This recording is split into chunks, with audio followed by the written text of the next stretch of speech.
નમસ્કાર. ક્યારે વિચાર્યું છે કે આપણો મોબાઈલ રિચાર્જ પ્લાન એ આખા મહિનાનો કેમ નથી હોતો?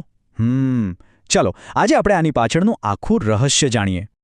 જો આ સવાલ એવો છે જે લગભગ આપણા બધાના મગજમાં ક્યારેક તો આવ્યો જ હશે, ખરું ને? કે ભાઈ મહિનામાં 30 કે 31 દિવસ હોય તો પછી આ કંપનીઓ ફક્ત 28 દિવસની જ વેલિડિટી કેમ પકડાવી દે છે? તો વાત એમ છે કે આ કોઈ ભૂલ નથી. બિલકુલ નહીં. આ તો ટેલિકોમ કંપનીઓની એકદમ સ્માર્ટ, એકદમ ચતુરાઈથી ભરેલી બિઝનેસ સ્ટ્રેટેજી છે. ચાલો જરા ઊંડા ઉતરીને સમજીએ કે આ આખી રમત છે શું. જો આ આખી સ્ટ્રેટેજી છે ને એ એક બહુ જ સિમ્પલ પણ પાવરફુલ ગણિત પર ટકેલી છે, જેને આપણે કહી શકીએ 13મા મહિનાનું ગણિત. હવે જરા આ સરખામણી જુઓ. બહુ મજાની વાત છે. જો 30 દિવસનો પ્લાન હોય તો સીધી વાત છે વર્ષમાં 12 રિચાર્જ થાય, બરાબર? પણ જેવો પ્લાન 28 દિવસનો થાય એટલે ખેલ બદલાઈ જાય છે. અને આપણે વર્ષમાં 13 વખત રિચાર્જ કરાવીએ છીએ.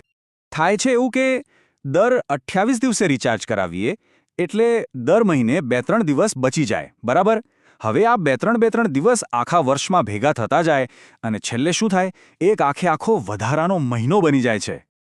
તો આ જે 13મો મહિનો છે ને એ બીજું કંઈ નથી પણ કંપનીઓએ બનાવેલું એક એક્સ્ટ્રા બિલિંગ સાયકલ છે.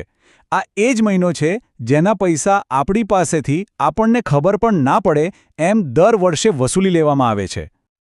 બસ આ જ નંબર 13. આ એક આંકડો જ આખી વાર્તા કહી દે છે. વર્ષના મહિના 12 અને આપણે પૈસા ભરીએ 13 વાર. વિચાર કરો, આ એક વધારાની ચૂકવણી સીધી કંપનીના નફામાં જાય છે. પણ આ એક વધારાના રિચાર્જથી કેટલો ફરક પડતો હશે? ચાલો હવે એ જોઈએ કે આ નાનકડી લાગતી યુક્તિ કંપનીઓ માટે કરોડોનો નફામાં કેવી રીતે ફેરવાઈ જાય છે. આપણામાંથી ઘણાને એવું લાગે કે અરે એક જ તો વધારાનું રિચાર્જ, એમાં શું મોટી વાત છે? રકમ પણ નાની હોય છે એટલે બહુ ધ્યાન નથી જતું. પણ સાચું ચિત્ર તો કંઈક જુદું જ છે. હવે જરા વિચારો, આ એક વધારાનું રિચાર્જ અને એને ગુણ્યા દેશના કરોડો ગ્રાહકો. આ આંકડો ક્યાં પહોંચે ખબર છે? હજારો કરોડમાં. આ બધું જ પૈસો કંપનીઓ માટે શુદ્ધ નફો છે, બીજું કંઈ નહીં. પણ વાત ખાલી ગણિતની નથી, આનાથી પણ ઊંડી એક રમત છે. અને એ છે મનોવૈજ્ઞાનિક રમત. એક એવી ગેમ જે આપણે કઈ રીતે પૈસા ખર્ચીએ છીએ એના પર સીધી અસર કરે છે. આ જુઓ, 28 દિવસના પ્લાનની કિંમત હંમેશા થોડી ઓછી રાખવામાં આવે છે. એટલે આપણને શું લાગે કે વાહ, આ તો સસ્તું છે. આપણને એવો અહેસાસ થાય કે ઓછો ખર્ચ થઈ રહ્યો છે. પણ હકીકતમાં વર્ષના અંતે તો આપણા ખિસ્સામાંથી વધારે પૈસા જાય છે. તો આખી માસ્ટર ગેમ સમજાઈ? ચલો ટૂંકમાં સમજીએ. પહેલું, દર વર્ષે આપણી પાસેથી એક વધારાનું રિચાર્જ લેવાય છે. બીજું, એનાથી કંપનીઓ હજારો કરોડનો નફો કમાય છે. અને ત્રીજું, આ બધું એવી રીતે ગોઠવાય છે કે આપણને પ્લાન સસ્તો લાગે. કેટલી સ્માર્ટ ગેમ છે! તો આ બધું જાણ્યા પછી સવાલ એ થાય કે આનું મતલબ શું?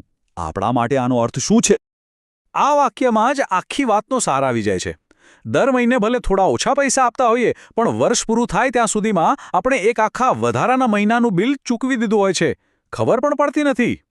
તો હવે જ્યારે આ આખું ગણિત અને આ મનોવૈજ્ઞાનિક રમત સામે આવી ગઈ છે, ત્યારે આ કોર્પોરેટ સ્માર્ટનેસ વિશે શું કહેવું છે? આના પર વિચારવા જેવું તો છે જ. અને હા, જો આ માહિતી રસપ્રદ લાગી હોય તો માશા એજ્યુ વર્લ્ડને સબસ્ક્રાઇબ કરવાનું બિલકુલ ભૂલતા નહીં.